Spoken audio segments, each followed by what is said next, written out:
Hi guys, welcome to that trick tutorial. Today we're going to talk about Monday.com versus Asana.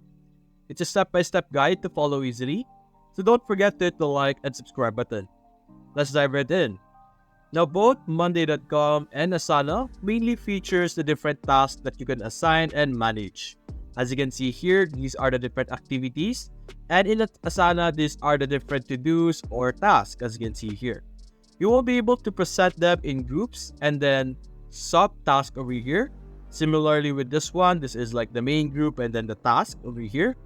Editing and creating a task is very easy on both platforms. As you can see, simply hover on the part that you want to edit and you will be able to edit them as is. And you are able to view them in multiple types of fields as you can see here.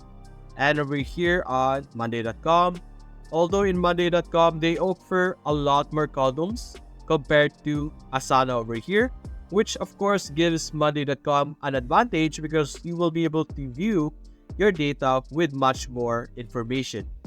You're also able to create different types of views. As you can see here, we have from table to Kanban, and in Asana, you are able to do that as well. As you can see here on the top, we'll be able to add, as you can see, although it's once again limited, there is no Kanban options and all that sorts. So that's basically our mini comparison between Monday.com and Asana.